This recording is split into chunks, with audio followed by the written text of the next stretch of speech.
As to my own treatment while I lived on Colonel Lloyd's plantation, it was very similar to that of the other slave children. I was not old enough to work in the field, and there being little else than field work to do, I had a great deal of leisure time. The most I had to do was to drive up the cows at evening, keep the fowls out of the garden, keep the front yard clean, and run of errands for my old master's daughter, Mrs. Lucretia Auld. The most of my leisure time I spent in helping Master Daniel Lloyd in finding his birds after he had shot them. My connection with Master Daniel was of some advantage to me. He became quite attached to me and was a sort of protector of me. He would not allow the older boys to impose upon me and would divide his cakes with me. I was seldom whipped by my old master and suffered little from anything else than hunger and cold. I suffered much from hunger, but much more from cold. In hottest summer and coldest winter, I was kept almost naked. No shoes, no stockings, no jacket, no trousers, nothing on but a coarse tow linen shirt, reaching only to my knees. I had no bed. I must have perished with cold, but that, the coldest nights, I used to steal a bag which was used for carrying corn to the mill.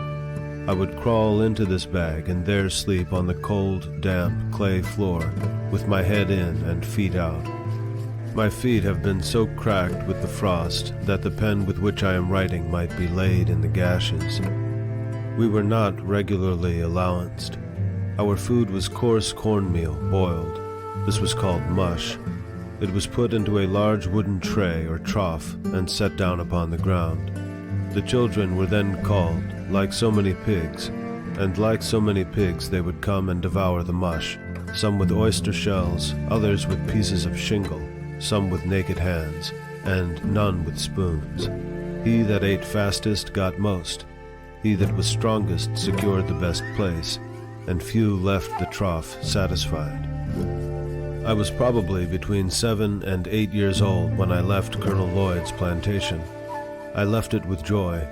I shall never forget the ecstasy with which I received the intelligence that my old master, Anthony, had determined to let me go to Baltimore to live with Mr. Hugh Auld, brother to my old master's son-in-law, Captain Thomas Auld. I received this information about 3 days before my departure. They were 3 of the happiest days I ever enjoyed. I spent the most part of all these 3 days in the creek, washing off the plantation scurf, and preparing myself for my departure. The pride of my appearance which this would indicate was not my own. I spent the time in washing, not so much because I wished to, but because Mrs. Lucretia had told me I must get all the dead skin off my feet and knees before I could go to Baltimore, for the people in Baltimore were very cleanly and would laugh at me if I looked dirty. Besides, she was going to give me a pair of trousers which I should not put on unless I got all the dirt off me. The thought of owning a pair of trousers was great indeed. It was almost a sufficient motive not only to make me take off what would be called by pig drovers the mange, but the skin itself. I went at it in good earnest, working for the first time with the hope of reward. The ties that ordinarily bind children to their homes were all suspended in my case. I found no severe trial in my departure. My home was charmless. It was not home to me. On parting from it, I could not feel that I was leaving anything which I could have enjoyed by staying. My mother was dead. My grandmother lived far off, so that I seldom saw her. I had 2 sisters and 1 brother that lived in the same house with me. But the early separation of us from our mother had well nigh blotted the fact of our relationship from our memories. I looked for home elsewhere, and was confident of finding none which I should relish less than the one I was leaving. If, however, I found in my new home hardship, hunger, whipping, and nakedness, I had the consolation that I should not have escaped any one of them by staying. Having already had more than a taste of them in the house of my old master, and having endured them there, I very naturally inferred my ability to endure them elsewhere, and especially at Baltimore. For I had something of the feeling about Baltimore that is expressed in the proverb that being hanged in England is preferable to dying a natural death in Ireland. I had the strongest desire to see Baltimore. Cousin Tom, though not fluent in speech, had inspired me with that desire by his eloquent description of the place. I could never point out anything at the great house, no matter how beautiful or powerful, but that he had seen something at Baltimore far exceeding, both in beauty and strength, the object which I pointed out to him. Even the great house itself, with all its pictures, was far inferior to many buildings in Baltimore. So strong was my desire that I thought a gratification of it would fully compensate for whatever loss of comforts I should sustain by the exchange. I left without a regret and with the highest hopes of future happiness.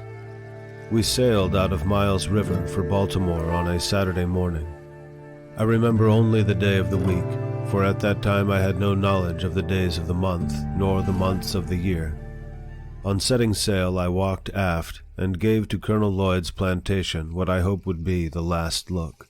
I then placed myself in the bows of the sloop, and there spent the remainder of the day in looking ahead, interesting myself in what was in the distance rather than in things nearby or behind.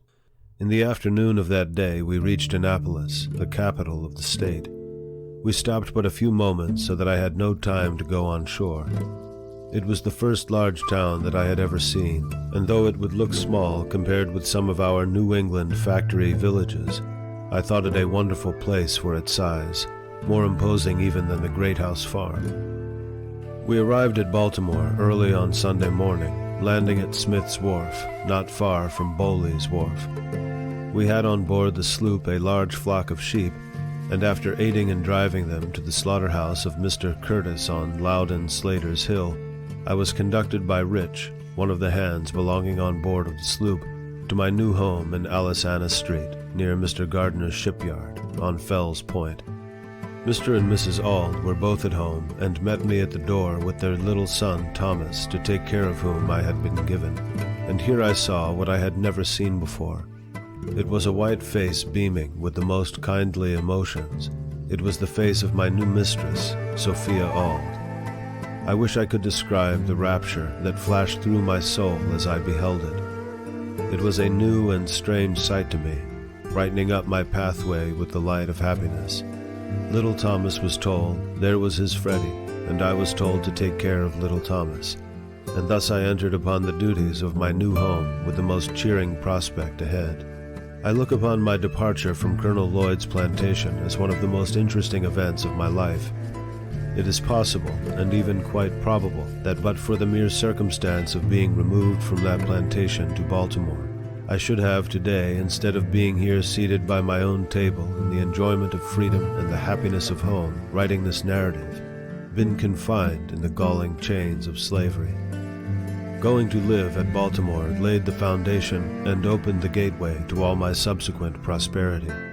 I have ever regarded it as the first plain manifestation of that kind providence which has ever since attended me and marked my life with so many favors.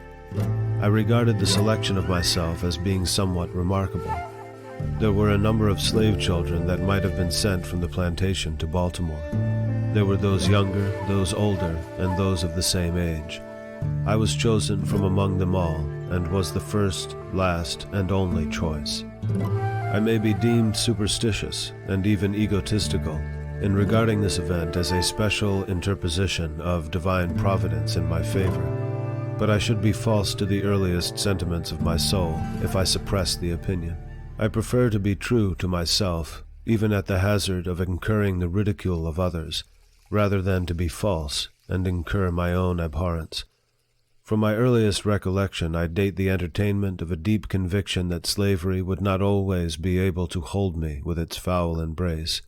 And in the darkest hours of my career in slavery, this living word of faith and spirit of hope departed not from me, but remained like ministering angels to cheer me through the gloom. This good spirit was from God, and to him I offer thanksgiving and praise. End of chapter 5.